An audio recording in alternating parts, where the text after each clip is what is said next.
Hi guys, today I have a currently reading video. I love doing these videos and I haven't done one for over a year.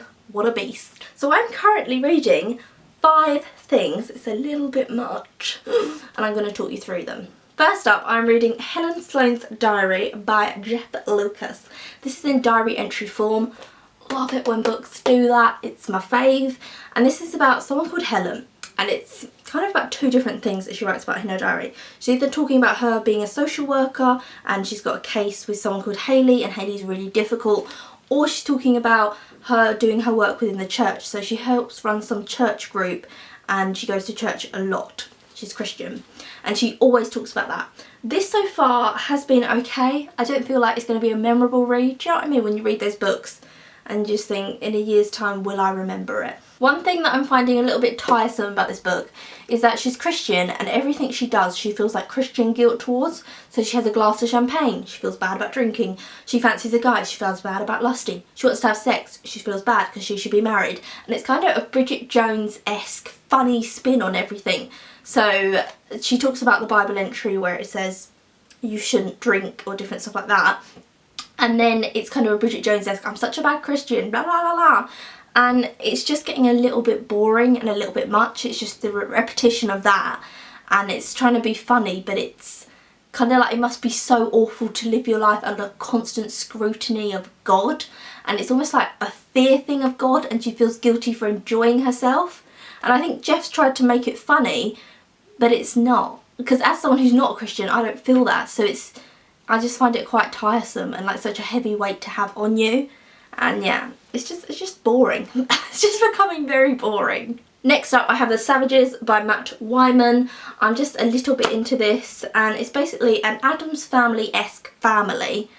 But the thing that just I'm not wanting to read is that the thing that works with the Addams Family is it's a masterpiece because they talk weird. So they're these weird people who talk weird. They're like, I wish you a lifetime of misery, and someone's like, how romantic, and it's weird and that's why it works. This is the weird family, but it hasn't got like conviction within the speech, so the speech is normal. So the girl's got a boyfriend who's a human and the dad's like, oh, you shouldn't have a boyfriend, da da da. So overprotective dad. So it's just stereotypical things that they're saying and it just feels uncommitted. Do you know what I mean? Like the author made these fantastic characters but he wasn't committed enough to give them fantastic speech. The next one is an interesting one because it's The Ring. You'll probably know The Ring from the horror films, but this is the original book.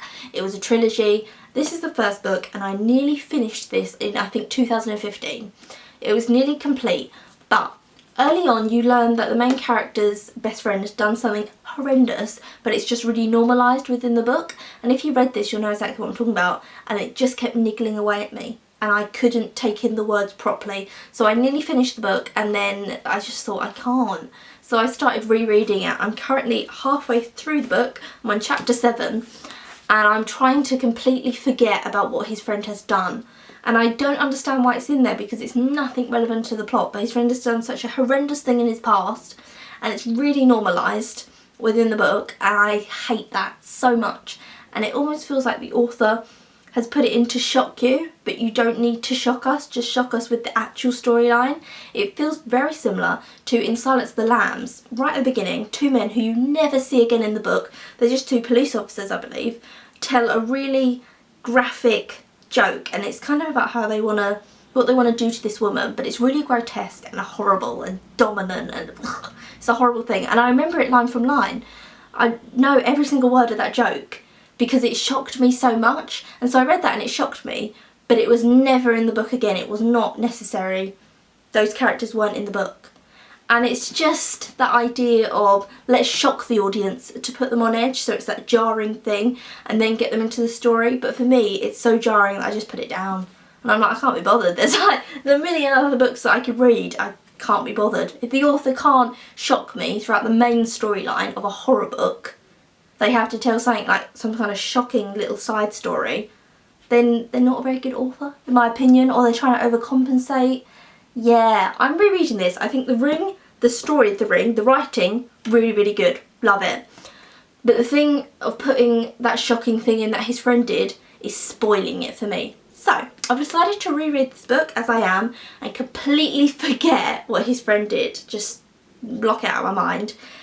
So as a book like that, it's a good book. I then have The Gates by John Connolly. This is about a boy whose neighbours decide to open up the gates of hell, and he sees them doing it, and then demons get into his neighbours' bodies, so they're not his neighbours anymore, they're demons.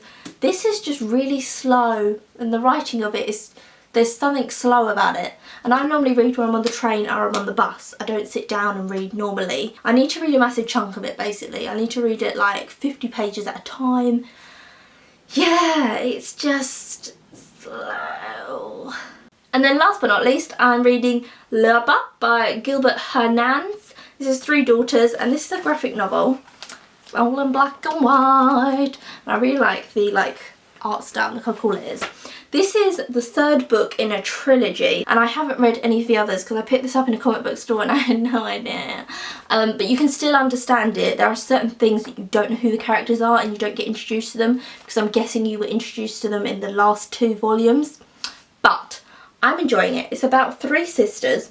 One of them wasn't raised with the other 2, so she's come back, Là-Bas, to meet the other 2 and get to know them. So it's about each of their stories, but then it's about each of their children, each of their partners. It's really good. All the stuff was originally published individually, so like individual comics.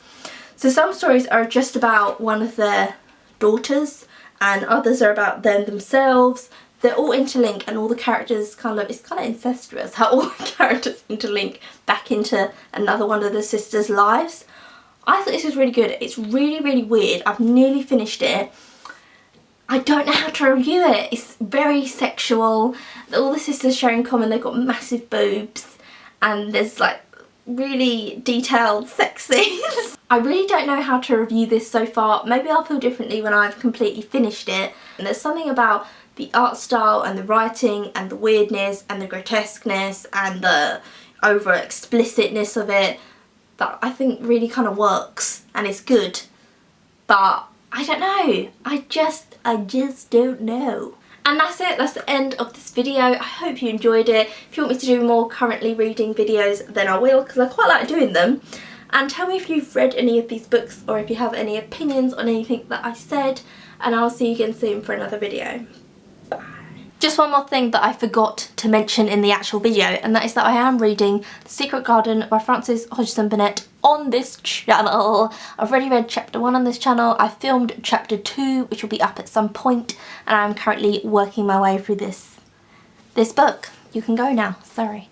I'm such a creeper, like, just one more thing, don't leave me, stay forever. I'm sorry, I'll leave. All alone. I'm alone, I'm alone.